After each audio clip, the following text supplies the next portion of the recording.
Allah'a yakın ölüm kapısından gelgen ölümler koyuyor. Geçele жүрдүлөр mü? Degen sözler koyuyor. Жақшылы жүрдүлөр mü? Degen sözler koyuyor. Emi namaz menen, darat menen, orozo menen, ibadat menen, toba menen жүрсөгө, буга кушка бар. Коркунучтуусу кийин намаз окуймун, кийин тоба кылам деп, зулумдук кылып, арам иштерди кылып, ибадат кылбай, Allah'ın dinine жүз үйрүп жүргөн болсо, чатагы ушул жерде. Коркунучтуусу ушул жерде. Себеп инсан эзелтен эмес, бирок түбөлүктү. Бул түбөлүктү бейиште болот же түбөлүктү дозокто болот.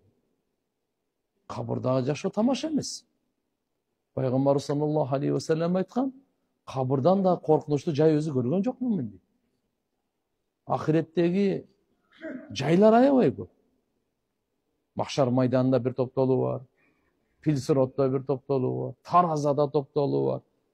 Көп тияк бияктардан. Бирок эң коркунучтуусу Пайгамбарыбыз айтат, андан кабырдан да коркунучтуу мен жай көргөн эмесмин дейт. Эмнени айтмакчыбыз туугандар? Өлүм бул акыйкат нерсе. Өлүмдү эстөө, өлүмгө даярдык көрүү бизде динибизде ибадат. Мына биздин китебибиз сабактан Аль-Кабаир чоң күнөөлөр. Биринчиден азыр бүгүн үммөт чоң күнөөлөрдөн кабарсыз. Чоң күнөө эмне экенин билбейбиз биринчи.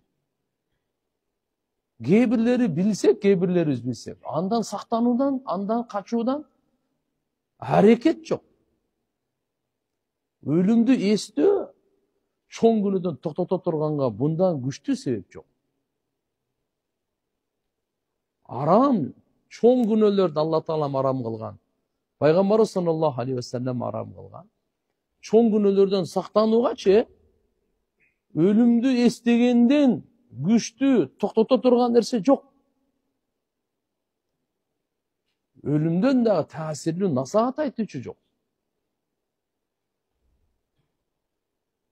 Ушул нерсе бизди оңдойт.